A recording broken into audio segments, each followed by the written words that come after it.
Dr. Krishnan, for inviting me, and also Sony for organizing everything. I haven't met Sony, I think, but oh, hi. Yeah, sorry. So my first reaction when Professor Krishnan asked me if I could do this was that I didn't really have what it takes to be a plenary speaker. But then my selfish side got the better of me, because I remembered a previous presentation that I had done at A3 about 3 years ago, and how the comments I received then haunted me for many months after and forced me to rethink and refine my argument. And so I thought, well, this could be, if this can be as challenging, critical, and productive an engagement this time, then it's certainly, I should do it, even if I come away a little battered by the experience. The part of my hesitation was also because I don't primarily engage through an ecological kind of a framework, being a political scientist, and my primary interest is in questions of political economy, labor, social movements, and now livelihoods. So I'm hoping that you will find enough points of interest and intersection in what I present with your own work. So as the title states, what I want to try and do today is to make an argument for a structural or an extended theory of livelihoods.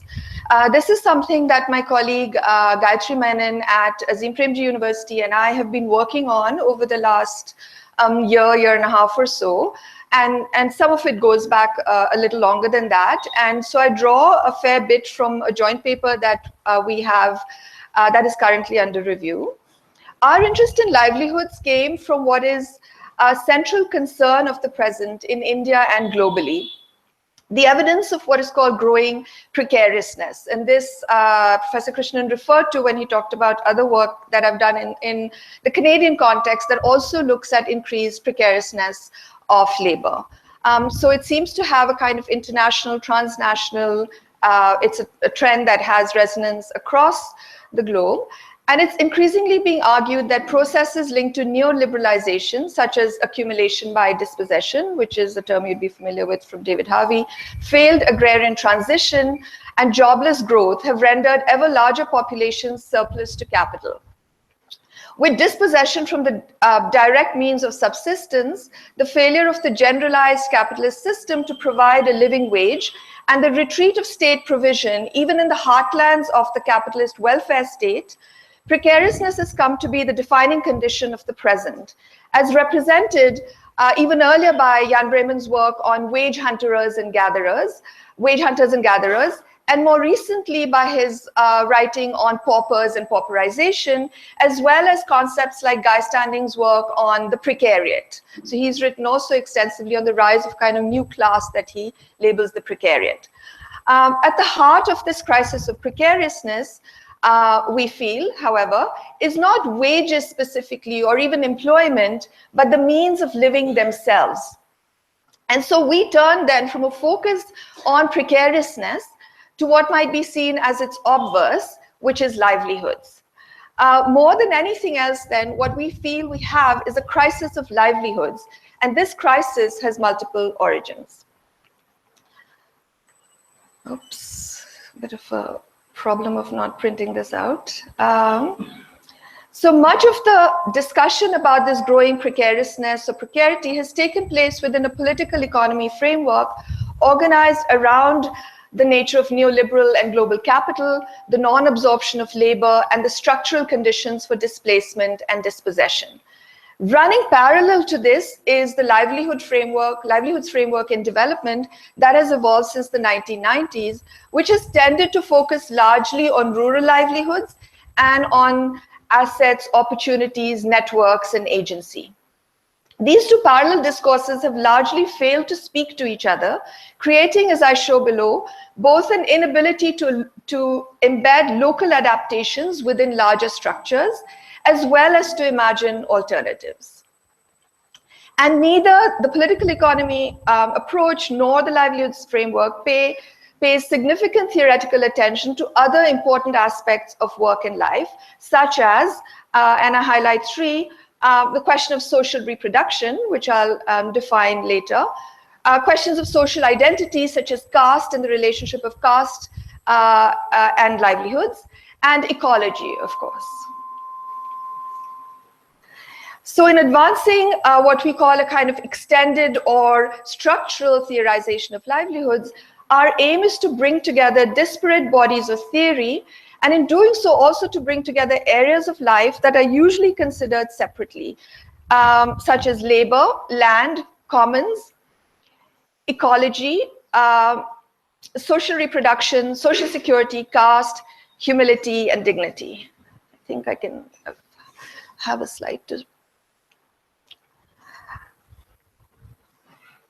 and then in order to do that, we use livelihoods. We understand livelihoods as an organizing concept that brings together questions of production, social reproduction, as well as the conditions for both production and social reproduction. Okay. And as I said, I think I forgot to start my slides, so this is all repeating what I just said. But in terms of what I'm going to do, essentially, the larger part of my paper is a kind of attempt to point out the limitations of particularly the political economy and livelihoods frameworks, and why we need to be able to both integrate and move beyond them. And then how we have conceptualized what we call the structural theory of livelihoods, and what we think are both the sort of heuristic, analytical, and political possibilities of such a conceptualization. And then I illustrate this with a case from the area that I'm most familiar with, that in terms of what might be of interest to you here, which is the fisheries of the southwest coast of Tamil Nadu in India.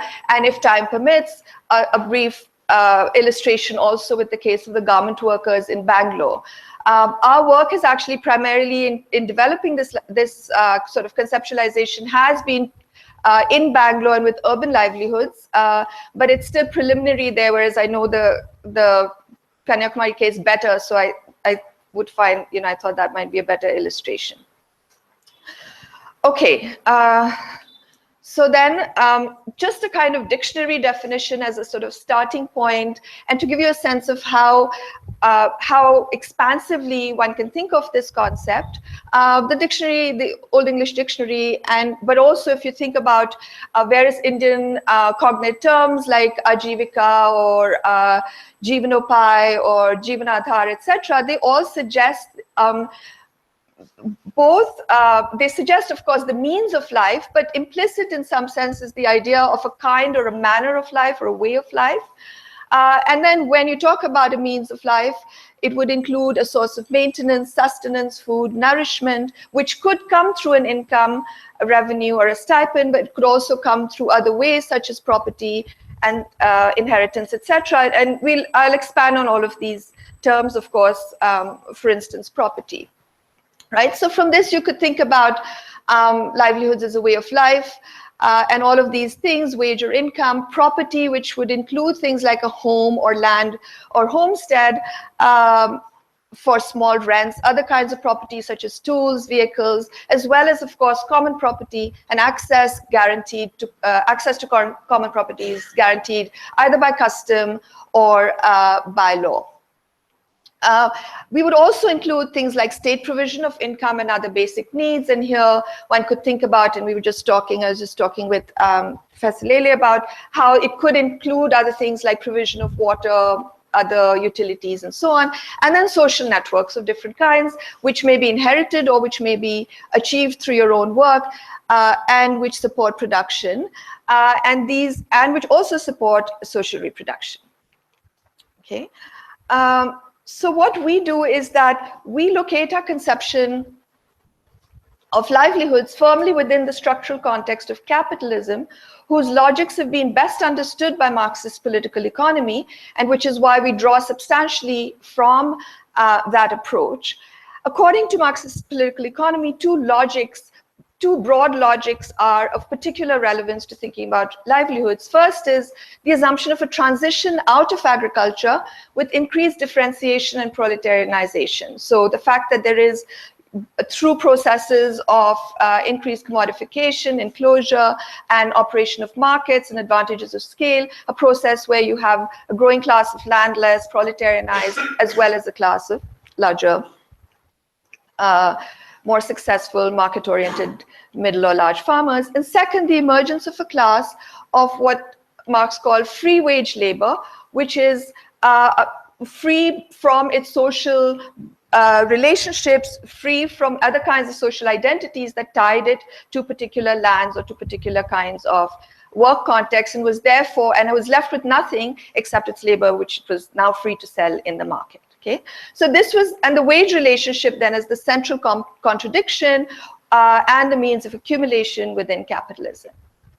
So the question for the present then is, how do we understand a place and a time when accumulation does not seem to require either the logic of complete differentiation or the wage relationship in order to operate? So when we have, in fact, the persistence in rural areas, but even in the cities, of what Barbara Harris-White has called the awkward classes of peasants with small land holdings, petty commodity producers, artisans, people in the informal sector who might straddle both some degree of wage labor, some degree of subsistence, as well as petty commodity production. How do we think about these groups? And in a situation where a class of free wage labor has not become generalized, or when increasingly a large labor force exists that is surplus to capital, and therefore does not have access to a wage for livelihood, and whose living conditions therefore cannot be improved through bargaining within a wage relationship. In fact, this is not an entirely new situation, and as Dunning has pointed out, it's not the wage, but the requirement to have a wage that is the defining condition of capitalism. So in a sense, it's an old problem, this problem of wagelessness and precariousness. Wage labor becomes central when other means of livelihood no longer exist. Okay. This political economic narrative of differentiation, transition, and generalized wage labor is also proved inadequate when thinking about livelihoods on several other counts. First, there is the assumption within sort of classical political economy that the freedom of free wage labor comes from alienation or displacement from traditional social relationships and identities. Work on race, caste, and gender has attempted to rectify this by insisting on the ways race, for instance, is class, or how hierarchical social identities automatically position certain social groups within class positions. This is true, of course, in India, where the language of labor bequeathed to us by Marx and made living by generations of workers, activists, etc., has failed to capture both the skills and the stigmas attached to social identities, the deep humiliations of caste and of livelihoods tied to caste, but equally the skills and social capitals it bears among artisanal castes, for instance. So for that, we do have to think differently of labor, not alienated from traditional social relations, but tightly tied to them. The second area of neglect has been of social reproduction, and this is, again, not a new critique at all, and this has been addressed now for over 3 decades by various feminists and feminist Marxists and so on, but it still often falls off the page in various kinds of structural analysis. And here, social reproduction refers to the activities, responsibilities, and relationships directly involved in the maintenance of life on a daily basis, as well as intergenerationally. This includes the provision of food, clothing, and shelter, the care and socialization of children, the care of the elderly and the infirm, and the social organization of sexuality. The elements of what constitutes social reproduction are historically, culturally, and socially produced. So they differ from place to place, from time to time. And it's important to note that social reproduction refers to a standard of living and not simply a bundle of commodities. So it's not simply about some sort of abstractly defined bundle of basic needs, but rather what is at any moment considered a desirable standard of living that is also culturally valued. Second, while the social reproduction of labor involves social relations beyond the direct capital labor relations, these relations are simultaneously shaped by and exist in articulation with the capitalist dynamic of accumulation. And if we can get to the garment workers, we can talk a little bit about that. Third, social reproduction relies on the interaction of various institutions such as the state, the market, the family, household, and the third sector. So states support social reproduction through the degree to which they regulate, mediate the relations between capital and labor, and provide a social wage in the form of nutritional or income support. So think in terms of, say, free schooling, or midday meals, or Amma canteens, or of course, potential Indra canteens as well. So a retreat of state provision invariably increases the burden of social reproduction that households must bear. So it's a kind of balancing act between these different forms of provision. While the social reproduction perspective is important, the context in which it was developed means that we cannot adopt it wholesale to our own, because it was developed largely in the capitalist welfare states and argued for a valorization of what happened here?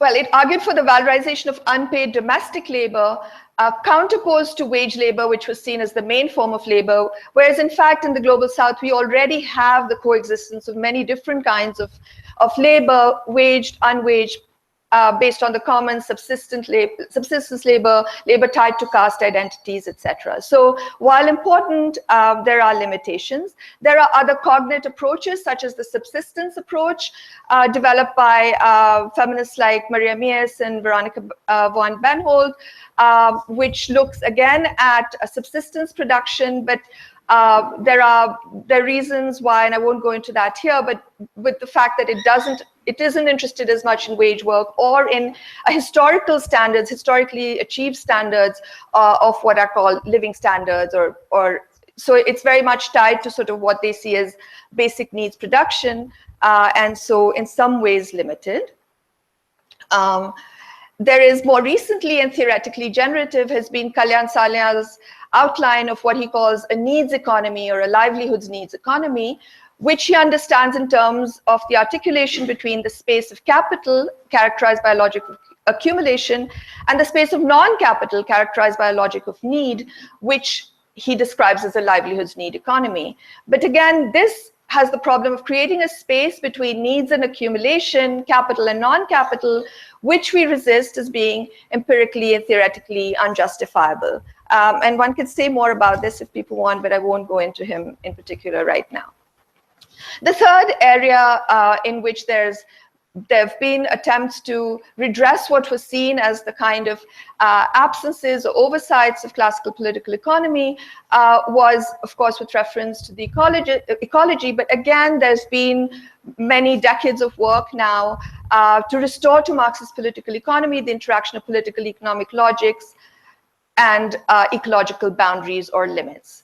So starting with Marxists like Bellamy Foster, who tried to excavate this understanding within Marx's own writings, extending Marx's concept of the metabolic rift to describe what he calls an ecological rift, whereby capitalism gradually eats away or destroys its own basis, to new writing like Jason Moore's on the Anthropocene as the capitalocene, so really originating with capitalism, or Mam's work on fossil capital.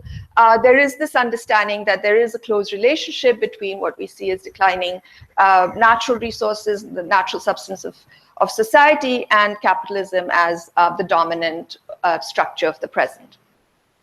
There's also other work, of course, that highlights ecologically dependent variations in livelihoods, the ways in which ecology inflects class choices, as well as examines the potential for agency and adaptation, and the intersection of markets, local ecologies, livelihood uses, etc. Vinay Gidwani's writing on the ways in which what he calls the nature of work, the ability of households to manage risk through participation in a wider space economy, and the quest for distinction through forms of labor deployment interact with the work of nature, the resources that nature provides for generating in his case, agricultural livelihoods, and the often unpredictable limits it places on accumulation. And this has, of course, been very generative for our own thinking as well. Notwithstanding these limitations and attempts at sort of qualifying the approach, a broader political economy approach continues to be extremely relevant for thinking about livelihoods, loss, and displacement. For instance, Michael Levian's work on what he calls regimes of dispossession, by which he means socially and historically specific constellations of state structures, economic logics tied to particular class interests, and ideological justifications that generate a consistent pattern of dispossession, can be very helpful in thinking about changing context for livelihood possibilities. So how in different periods he uses it to think about how processes of both accumulation and dispossession have worked differently and with different, both different imperatives as well as different legitimations in the period of Nehruvian developmentalism and in the present period post 1991, where growth has become the kind of overarching justification for accumulation and dispossession. Okay.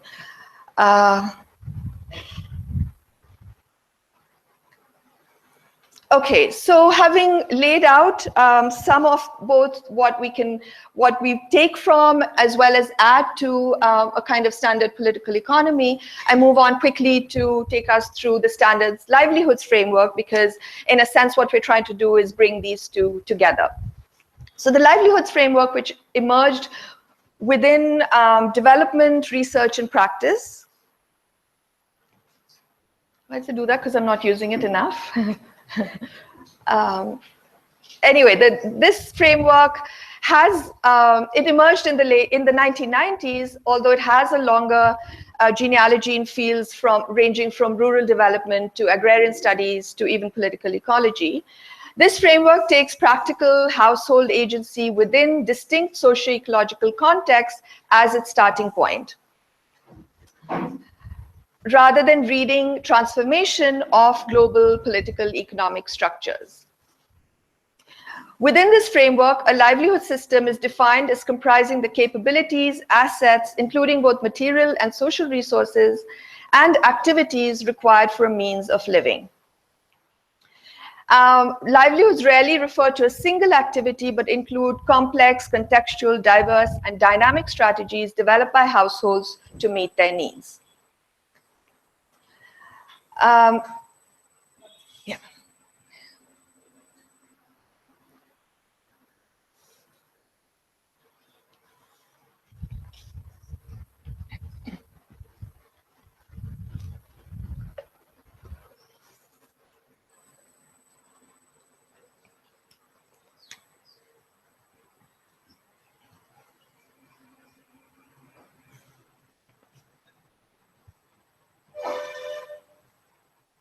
No problem. I'll just go on because I don't want to run out of time at the end and I have a lot of text. Should I wait or should I just go on? Yeah. Okay, so as a corrective to the political economy approach, the livelihoods framework focuses our gaze on locally embedded context, place-based analysis, and poor people's perspectives. And in particular, it contributes three elements. The first being the use of the household as the unit of study, which allows us to see how members pool incomes from diverse sources, from farming, wage work, petty vending, for instance. The focus on the household also allows us to link back to the issue of social reproduction, even though livelihoods framework research usually does not use the same language of social reproduction and rarely integrates it into its analysis. The second element that it contributes is the emphasis on diversification strategies, with migration being an important one. So despite the critique that that a lot of the livelihoods work has been on rural livelihoods, in fact, the focus on migration as a strategy for diversification can equally apply to urban livelihoods, where people in the cities often rely on having a farm to go back to or having land to go back to, and you actually see this pooling together of livelihoods across rural and urban. So it has a way of at least allowing us to see this increased dissolution or dissolving of of the urban-rural in the pursuit of livelihoods. The third contribution of the framework is that it is, of course, very cognizant of the importance of habitat, access to nature, and in general, the role of the natural substance of society in its assessment of livelihoods, allowing for, in Harriet Friedman's words, a focus on both the human and natural substance of society, and conceptually relinking human activities with needs and social relations with habitat. So it does have, at least in its practical applications, a way in which it considers all of these together. And finally, through the use of the language of capital, so a lot of the livelihoods framework works with the notion of different kinds of capital, which include social capital and cultural capital. Through that language of capitals, it's able to bring back, to some extent, caste and community networks as form of social or cultural capital, or conversely as forms of that represent the absence of this kind of capital, if you think about work that is more stigmatized. But the approach does not incorporate or deal in any way with the affective elements of caste, with questions of humiliation or dignity, or with political processes that might render forms of social capital irrelevant, such as in the case of the recent beef bans and the beef trade, in which case all the various social networks developed by various trading communities and butchering communities like the Qurayshis are rendered somewhat obsolete. So despite enabling these important insights into life, work, and the means of living, the livelihoods framework has been largely practice-oriented rather than theoretical. And has focused almost exclusively on the local, and in general does not connect or does not have a strong integrated appreciation for wider political, economic transformation and politics more generally. And further, it's been critiqued as betraying a kind of neoliberal bias towards opportunity, agency, and neutral strategies over structural constraints, inequalities, and conflict. And so it seemed to us that we needed to bring it back into conversation and find a way of bringing it into conversation with a more structural political economy position. And so we have what we call an extended conceptualization of livelihoods, or which I refer to, for the time being anyway, as a structural conceptual, the structural theory of livelihoods. Okay, and so we, to go back, we define livelihoods quite broadly, as I said right at the beginning, and I sort of showed you all the various ways in which we think about livelihoods as including a variety of different sources of that contribute to production and social reproduction. And in this, our work has been informed to a significant degree by the writing of Karl Polanyi, which in seeing work, life, the social and the ecological as quite tightly linked together. In his Great Transformation and in other work that drew on economic anthropology, Polanyi highlighted the extent to which the self-regulating market that emerged in 19th century Europe was a novel phenomenon in human history. Under pre-capitalist conditions, the economy was embedded within society and did not occupy a separate sphere. It was social values that directed decisions around the economy, understood primarily as the provision of material needs. The economy was thus embedded within society and did not exist as a distinct sphere with its own motives, directive mechanisms, and laws. With the ascendance of exchange in the market as the dominant system, the motive of gain became substituted for the motive of subsistence. And further, market economy was an economy directed by market prices and nothing but market prices. And this, according to him, began the process of disembedding the economic from the social and making the economic the sort of directive principle of social life. The problem with this, or the threat that this posed to society, was that even things like land, labor, and money, which I'm not as interested in here, began to be treated by the market as commodities. And all of this is not new, but essentially he's arguing that these also become commodities for sale on the market. Whereas in fact, but what he argues is that these are not real commodities, these are fictitious commodities. Because in fact, what labor means is life itself. It's not just another name for work people do, but it's actually what goes with life itself, and that is done in order to sustain life, primarily. And it cannot be bought, sold, mobilized for other reasons. And likewise, he says, land is only another name for nature, which is not produced by man. And so again, to label it a commodity is both fictitious, but also problematic.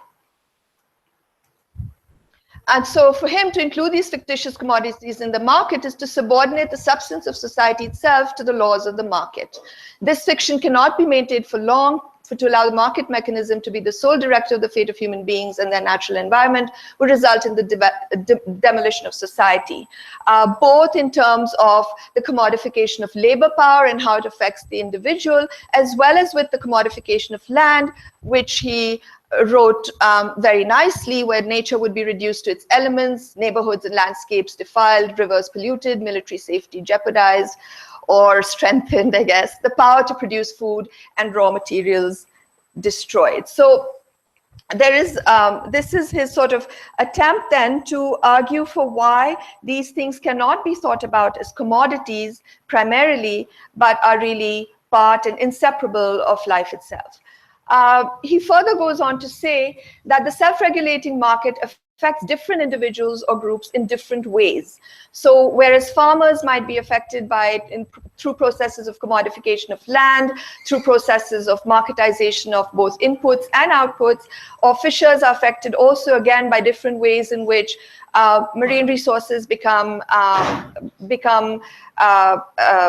what's the word for it, enclosed in different ways, or urban dwellers have problems with this commodification of land and commons in yet other ways, or industrial workers. The fact that it's a similar logic that affects all of them has the possibilities of creating a basis of unity between them.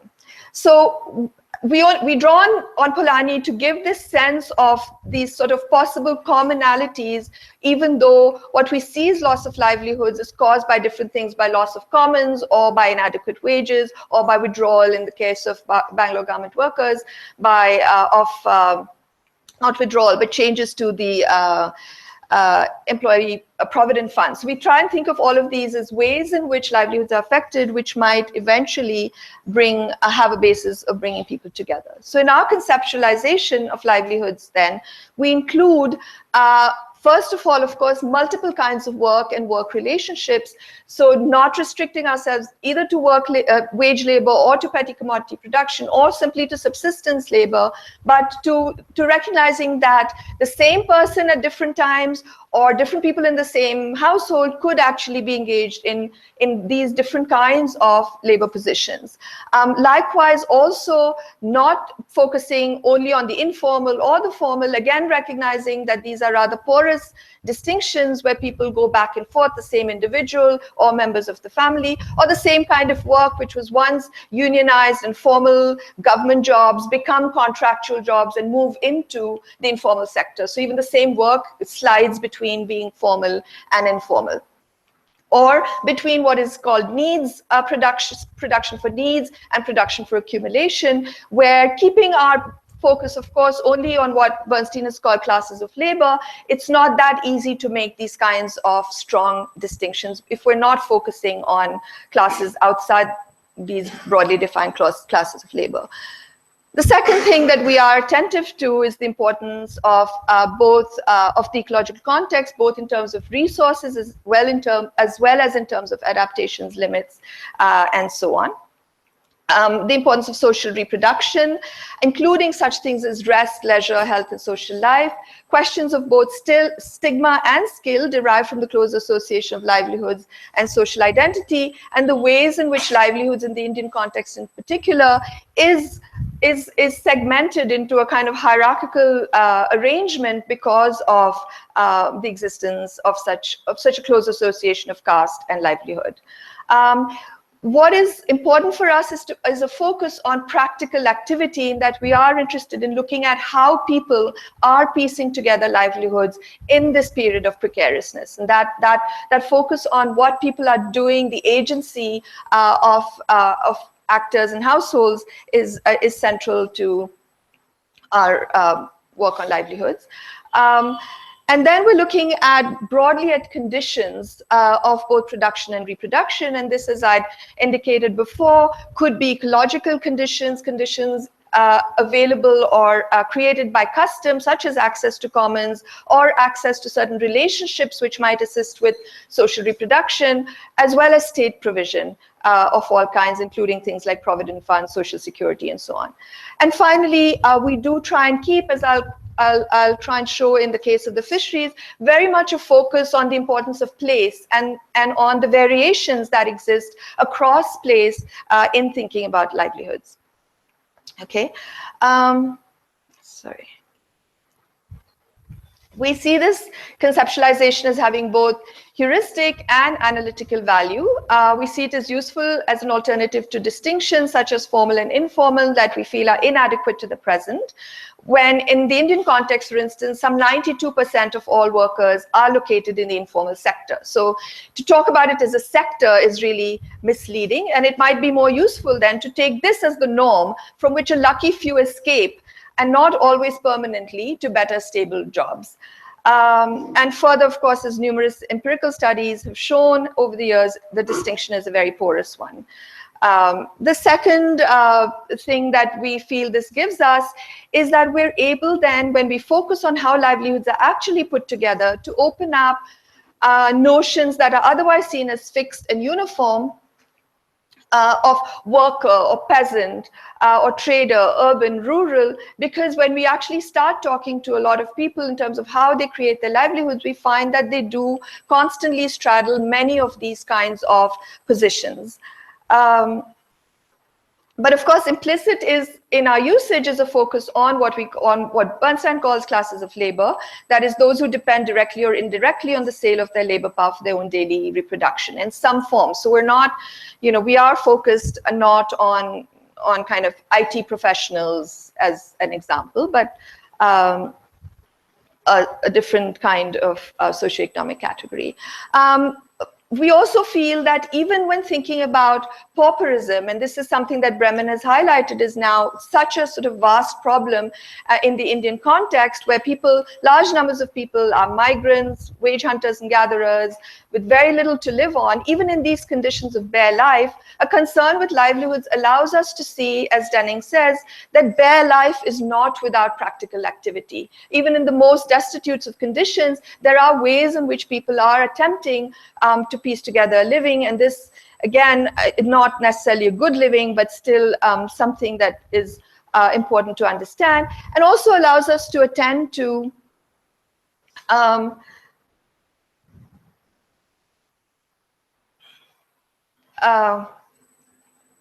the spatio-temporal rhythms of work, both daily, short-term, and long-term, as workers balancing aspirations and constraints, circulate through different systems of work, as well as between work and non-work. So a lot of the time, people are not working, and often that itself becomes a problem if you're only taking a kind of labor perspective that does not think of what people are doing in their time when they're not working, which is often just piecing together life, some kind of living, or looking after the family, or doing what we would call social reproduction. And so then we're able to see how people are displaced from the means of subsistence and made precarious, the struggles they may have about getting work, the nature of the waged work, and the ways in which the failure of the wage to provide a living is then stanched together by the piecing together of practices of commoning, shared cared work, self-employment, including petty commodity production, and where they exist, measures of state protection, state social protection.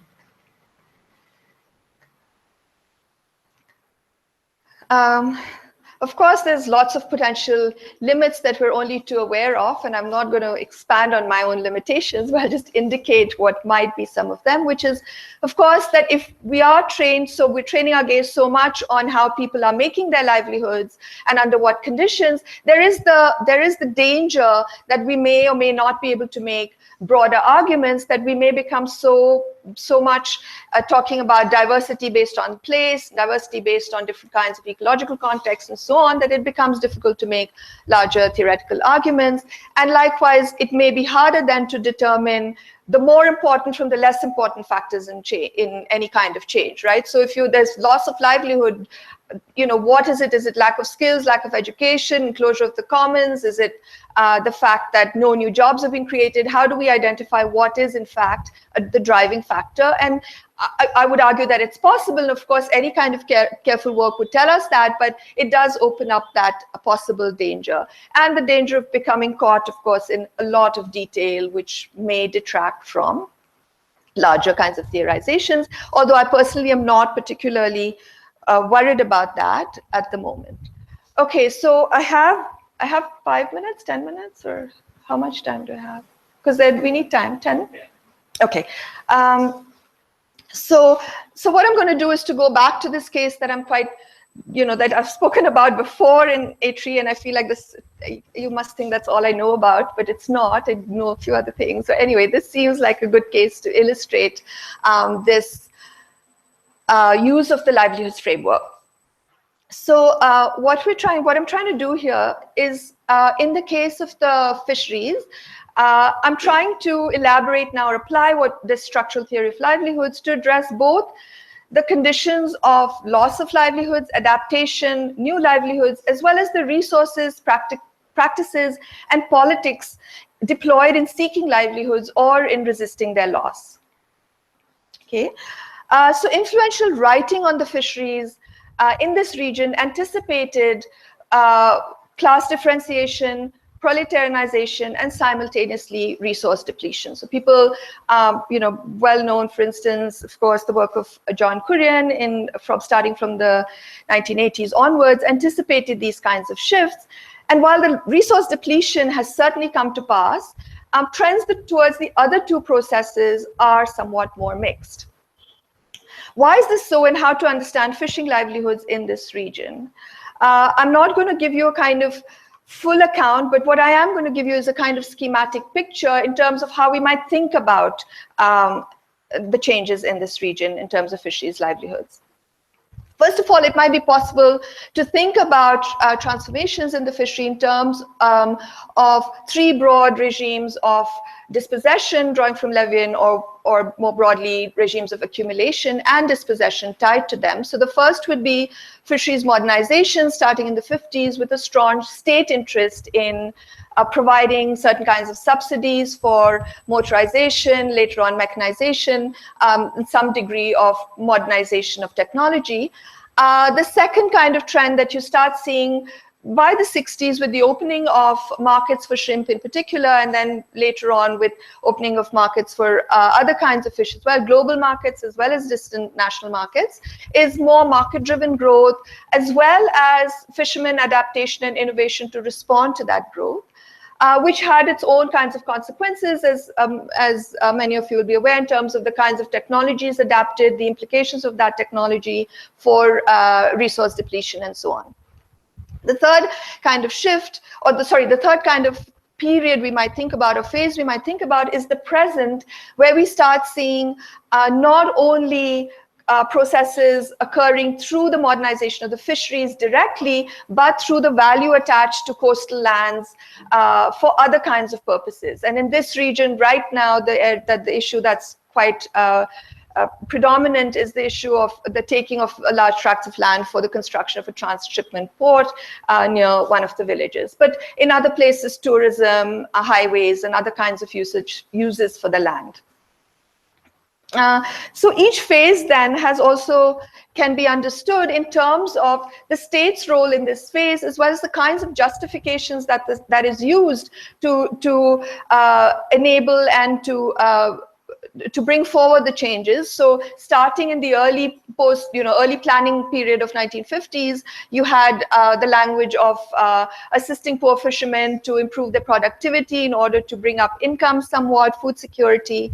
But then later, very much in order to capitalize on export earnings, that became a push, and that led to other kinds of shifts in terms of new actors. So the role of markets for input and for outputs, especially credit markets, and the kinds of role that the different actors involved in those markets played.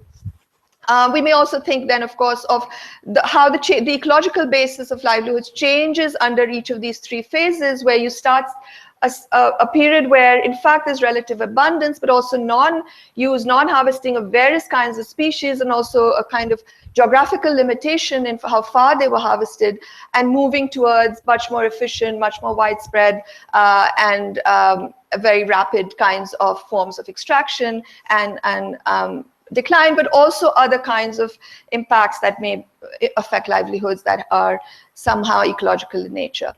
We could also, and we also look at what Polanyi calls the counter movements, which is the movements of resistance against these forms of dispossession. From the 70s onwards, the best known kind of large movements against the enclosure of the commons, the fisheries commons, through trawling, and so the demand for various regulation zones, and actually the success in acquiring or in winning the Marine Fishing Regulation Act, which, despite non-enforcement, despite all the problems associated with it, was nevertheless a victory of sorts for the counter movement. And then other kinds of demands, and currently now, it's shifted to now thinking about the land itself and processes whereby the land from which to fish and on which to live itself is being taken away. Okay, we could also then tie this question of livelihoods to technologies which have changed both the nature of work, but also led to new calculations around whether to, enable people to think about, especially the men in the area, to think about weighing the pros and cons of fishing versus education. In some cases, going to education, finding the fishing more lucrative and coming back to it.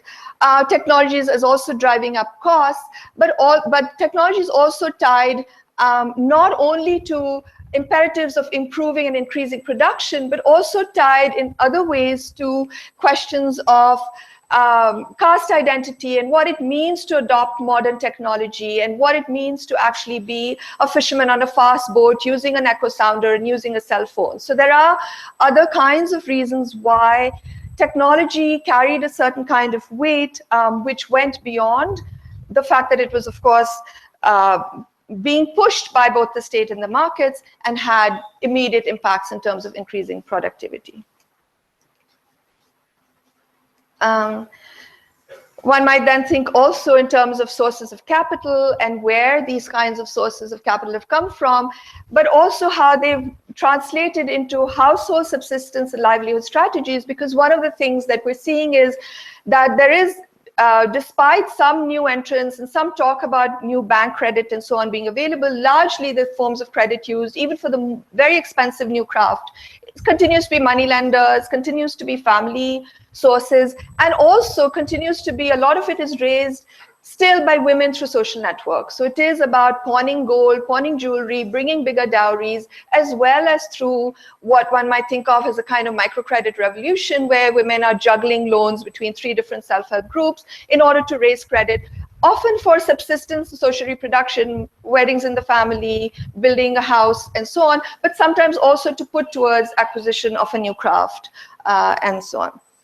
We've also seen other shifts around with mechanization in the neighboring region, new demands for labor, a rise in the price of labor, to partly, for various local kinds of reasons, and therefore a rise in the price of labor. But all of this, it's important to recall, is very much place-based. And if you think about Kanyakumari district, which has a coastline of only 68 kilometers, it's a very small coastline. Within that coastline, you have a huge range of fisheries that were carried on traditionally in terms of the kinds of craft, the kinds of gear that were used, kinds of fish that was catched, and even to the present, even after about starting from the 70s, a long period of mechanization, motorization, what you see is motorization is largely across the coastline, but mechanization, which is the move to mechanized trawlers, has only occurred in 3 pockets. So in all the rest of the villages, people are still using smaller craft, motorized, and other kinds of gear that is not trawling gear. Maybe in some ways as destructive, but is not trawling gear. And has to do with all kinds of things like local skills. So the one area of mechanization in the eastern part of the district, in the western part of the district, has to do with using traditional long line skills and hook and line skills to go into the deep sea for shark fishing. So this is really a local innovation and adaptation of local skills with mechanization. But that it hasn't spread. It's not like other fishermen picked it up in other parts. It's very much tied to these very local kinds of particularities of place. And there's a nice account I have, which I don't have time for, of people in this one village talking about all the various things that go into their decision to not mechanize and to actually send their boys to school and only go for small fishing for the family in the afternoons. And a lot of these have multiple kinds of reasons around education, around the kind of fish that was caught, when the fish comes to that shoreline. So it doesn't come in the morning, so the boys have actually time to go to school. And that has made a difference in terms of what kinds of choices they've made. The other area that I already hinted at is the way in which all the work that women do, a lot of which has always been about social reproduction everywhere, but in the fisheries and possibly elsewhere as well, has also always been about production. So both net making and vending, which was part of what women did, but more importantly, the raising of capital, which was a very important role that women have always played in these households, continues now with more pressures, as I just said. But also more interest in some families in women's education as actually maybe being a route to complementing or supplementing the household income. And finally, the one point that I want to make with respect to thinking about the fishery in this region is that what we see here, in contrast to accounts from other parts, especially from some East Coast fisheries, parts of Bengal, Bengal, Orissa, Andhra, and so on, is that it's very much a fishery where most of the men, in fact, continue to stay in the fishing and make a reasonable livelihood out of it, right? For a variety of reasons, because of the demand for labor, because of their own skills, because their willingness to migrate and so on. And so it is a point of contrast, which can be explained also to some extent by the role of the particular states, right? So one of the things that we often don't consider when thinking about livelihoods is the role of particular states. So Tamil Nadu versus Kerala versus Andhra, etc. So an ICSF study, for instance, that looked at Andhra, International Collective in Support of Fish Workers, study that looked at Andhra fishermen in Gujarat, essentially noted that they were highly skilled, and the only reason they had to move was because the Andhra Pradesh state did not invest as much in fisheries and harbors, infrastructure, and so on, in contrast to the state of Gujarat, which has a highly developed kind of modern fishery and good marketing networks and so on. So the demand for labor is greater here, and this is why they end up migrating. And likewise, if the Tamil Nadu fishers in Kerala will always say that we are here because our government does not invest in harbors and so on. Whether it's to do with the coastline or whether it's actual government decision. But for them, the Kerala state is kind of model of a state that is interested in the fishery and actually pays some attention to it. But then there's also other kinds of investment that we would be interested in that are not specific to the production aspects, but do contribute to whether a livelihood is viable in one particular state and not viable in another. And that has to do with other kinds of state provision, with, again, Tamil Nadu in this case being a state where you have various forms of food availability, midday meals, other kinds of, vast number of Amma schemes and so on, which have made it possible for families to be sustained in their traditional areas of work, and for migration to remain periodic and seasonal, as opposed to where we see, people being forced to move because there's a complete absence of any kind of basis from which to live, basis on which to live. Okay, so I think I'll just stop now because this will need its own long explanation, but just to say that we also, were thinking about how we could use this framework in the urban context. And now earlier, we first started thinking about it in the context of the big strikes, the 3-day strikes that the garment workers in Bangalore carried out last April. And the demand that they had was around the Employee Provident Fund, which was being changed so that they would not get the employer's share of it, or they would not get their own share and the employer's share of it until they were 58. So it was only going to be available to them after they were 58. And this was the cause of a kind of outrage and outburst, which was not seen, despite the fact that this is a very hard kind of work, and the working conditions are quite atrocious and have been documented, and there's unionization efforts here. There's been a real reluctance to strike on issues of wages or other kinds of working conditions. But this one issue seemed to be able to spark a kind of coming out of people in a very strong way. And one of the things that we kept hearing when we talked to women, as well as from reports, was that the women were talking about this EPF that they take every time they leave one company and move to another. They have access to their provident fund. And they use it for the first thing they use it for is to have rest, because it allows them to have that 3 or 4 months of a break between moving from one extremely hard and backbreaking job to the next. And so that's one usage. And the other is that they take it for their kids' education and sometimes for their children's marriages. But they said, if we can't use it now when our children need schooling, then we don't need it at 58. And how many of us will even be alive at 58, we don't know. So within a very low expectation of livelihood, so we are thinking of livelihoods that are hardworking, low income. Within that, the PF at least represented some possibility of breaking, getting both personal rest and opportunity to somehow recover a little bit from the hardship of work, as well as some way in which you could, an enforced saving that could be used towards your family's social reproduction. And that, to us, is a hint, although, it's a small hint. I mean, I don't want to make a big theory out of it, but it is a way of thinking about how other forms of how state provision also then goes into livelihoods, and how livelihoods itself must include more than thinking about production and work in the sense of an income, but must include then the possibilities of other things like rest, recuperation, as well as the ability to reproduce your families in ways that are socially and culturally valued within a particular context. Okay, so I think I'll just stop here and let you.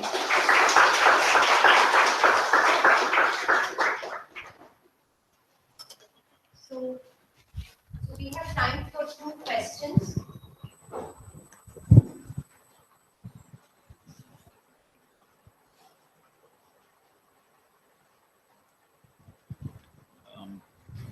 Just further east to, I think, your study area. Yeah. I mean, there was the response to the tsunami from both state as well as capital, as well as international relief and so on. Do you think that was a perturbation that accelerated this process, or it provided other forms of expression of it?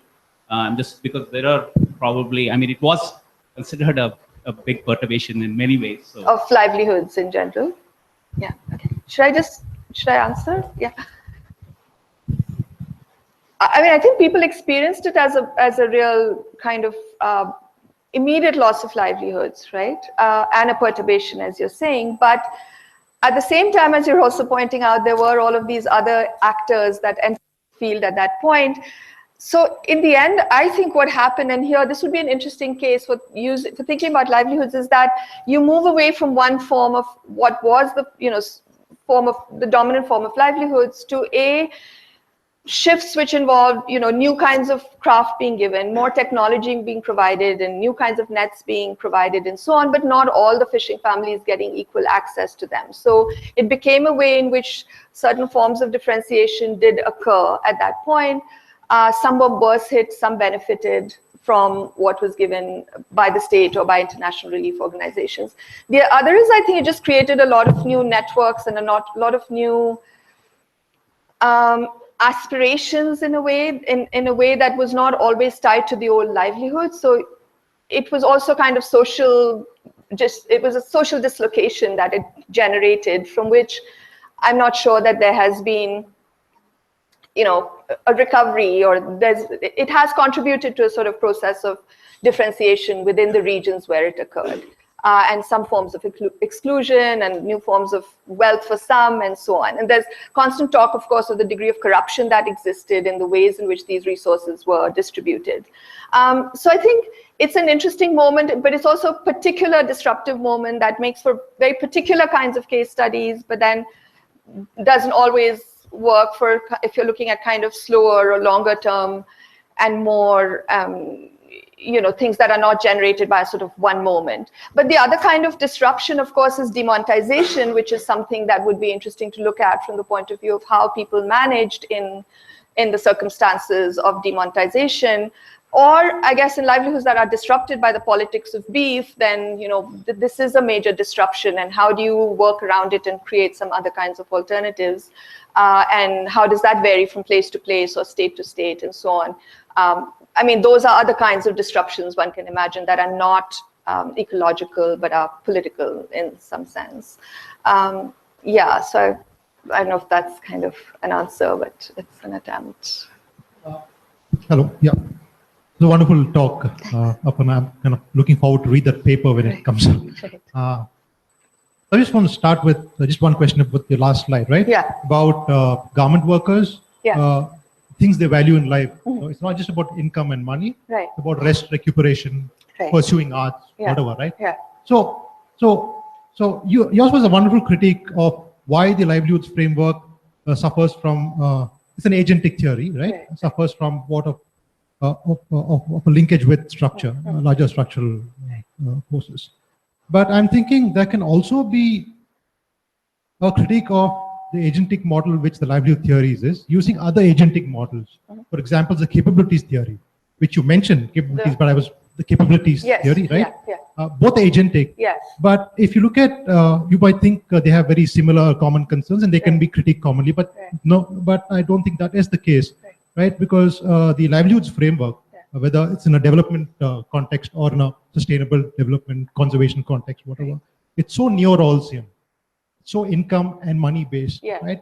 Income is the only proxy for well-being. Nothing else matters in life, right? Of course, you need the right. There are rights and rights to earn. Nothing else. Right. But if you look at the context, all of us are so familiar with conservation-based livelihoods, sustainable livelihoods.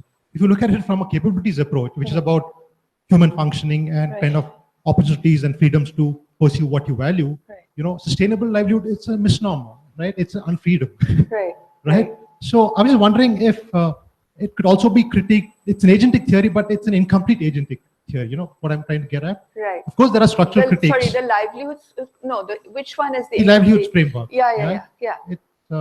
It's not completely agentic, also. Right. So are you saying that in general the livelihoods theory is agentic and therefore limited? Or are you saying that even when you try to add structure to it, still remains largely limited agentic? Because it's all, it's very narrow in its conception of well-being. Right. Right. It's all like Rawls inside. It's like income, nothing. Right. But if you look at capabilities, which is also an agentic theory. It's also about other capabilities, what people, development is freedom.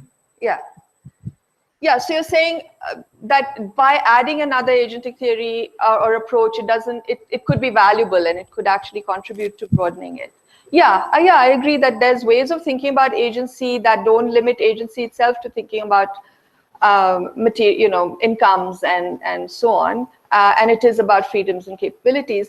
And I think the capability approach, the only real kind of disagreement that I would have or difference is that I think that it sort of names all of these things, but we don't enough get a sense of how much different things might matter, right? For instance, caste. I mean, yes, we know that caste is unfreedom, but in what ways does it work as unfreedom? In what ways does it work as freedom in terms of the kinds of skills it might give someone? Like, in the fishery, it's a very kind of double-edged sword to think about caste in the fishing, right? Because it is because of caste that fishermen are successful and they learn these skills without going to school and they inherit all of this knowledge, which is extremely valuable.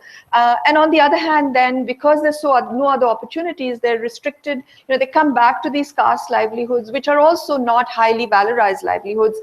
even though now some of them do well materially, right? So now they're struggling with the fact, and many of them, because they're doing well materially, caste matters less, and they have big houses, and that becomes the that, and caste matters less, but it still exists, right? So I think, I'm not sure if I'm answering your, I think yours wasn't, it was a comment really, yeah. And I think I agree with you, and I think what we're, trying to argue for, very sort of in an incipient stage, is to try and give more texture to some of these ways of thinking, and so to take agency seriously, but in its kind of really embedded, socially embedded kinds of ways, right? Whether in caste or whether in gender, whether in particular places, and then see that relationship between how people are structurally located and what kinds of agency they may have. Yeah. There's one question back there. Is there time for that? I'm so sorry, we've actually run out of time. You can actually catch Aparna during tea time and ask your questions. So I'm just going to request, thank you so much, Aparna, for this wonderful talk. That was great. And I request Karthik to kindly come up and present Aparna